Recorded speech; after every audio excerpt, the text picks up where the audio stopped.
Good morning, everybody, and well done for making it to Thursday. This is our first video music lesson. I know we will have already said hello in the chat, and that's brilliant. Well, let's get started then. So we are going to be learning about how to read music. Now, reading music is done very much like reading a book in that you use letters. However, we only use 7 letters. Now you'll see underneath the keyboard there it says 1 octave equals 8 letters. So I didn't get it wrong when I said 7 because what we do is we count the first note twice. So if we're counting up from A, B, C, this is what we count. A, B, C, D, E, F, G, A. So we counted A again. So there are 7 different letters, but from A to A makes 1 octave. Let's look at how those are written down in music. We call it a score when you write music, and you've got a staff which is made of 5 lines and 4 spaces in between those lines. And each note is either a line or a space note. A, as you can see, is a space note, and that's referring to the first A, the A at the bottom. A is a space note. And then you can see B is a line note. It's got the line going all the way through it.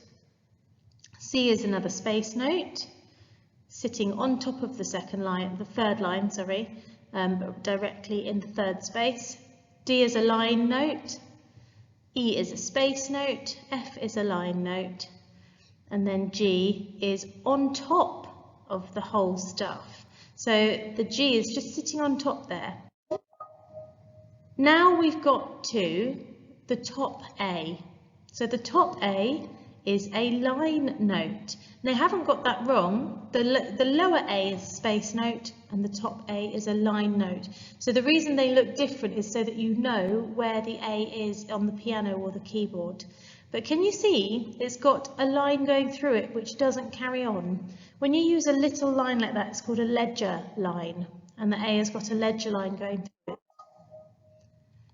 Then the B is sitting on top of that ledger line with a little hat on its head. Brilliant. So, finding C. Now I've put a circle around those 2 black notes. Can you remember what we put on those 2 black notes?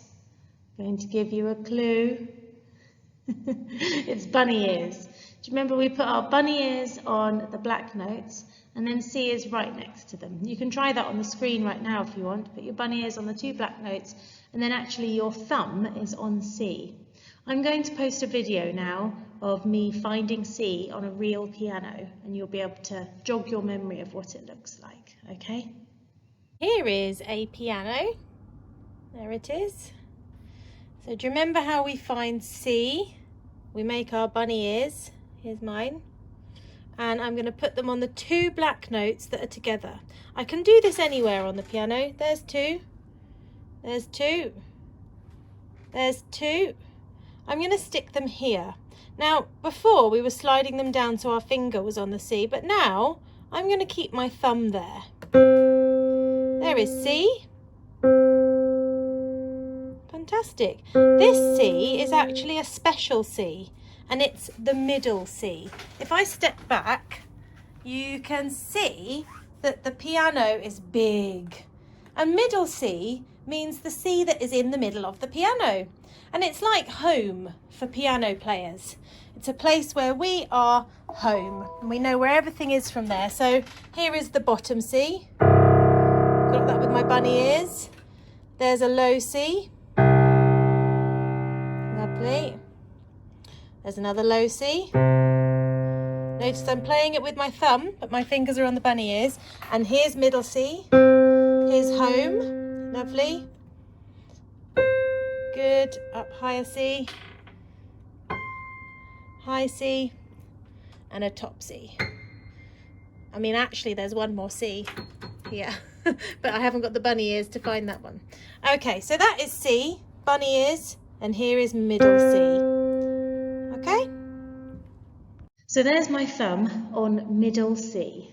And middle C is very important, like I said in the video, it is home for piano players. And it's a place we can always find to help us find more notes. So this is how we write middle C. Just down there to the left of the picture, you can see middle C is underneath the lines, and it has a ledger line going through it.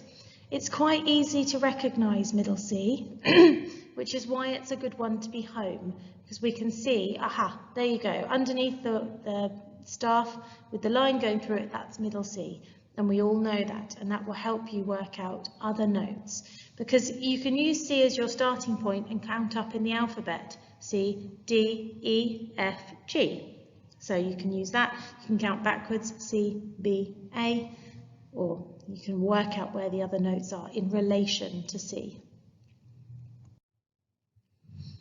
Okay, so now there are 2 whole octaves written out. I've written them out first as notation on the score, starting from middle C down at the bottom with the ledger line. And wow, can you see the top C? So if you go all the way up, C, D, E, F, G, A, B, C, D, E, F, G, A, B, C, that top C is 2 lines above. So do you notice they've put 2 ledger lines? Because they've put a ledger line where the A would be, and then there's a space, and then there's the other ledger line which the top C is sitting on. That top C is very high up. You saw me playing it in the video. Then underneath, I've shown you where those notes are on the piano. Okay, I've used the colours which coordinate with our boom whackers and our chime bars. So those colours always mean the same notes. Brilliant.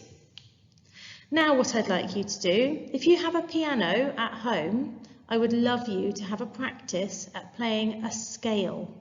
A scale is what you can see in front of you. It's starting from C, going up 2 octaves to a top C, and then back down again.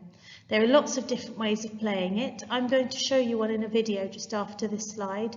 But if you're not sure, just use one finger and count up all of the notes. But make sure you're saying the notes as you go. C, D, E, F, G, A, B, C, D, E, F, G, A, B, C. If you can count down again, that's brilliant. But if not, don't worry. I've put a link to the virtual piano. So those of you that don't have a piano at home will be able to have a go at this as well. We won't do much else for today. I will put that link there, and I will put some links to some fun music games which you are welcome to have a play on. Next week we will get down to learning some more songs and some more notation. But it was really lovely to start this off today. I'll speak to you all soon. Bye guys.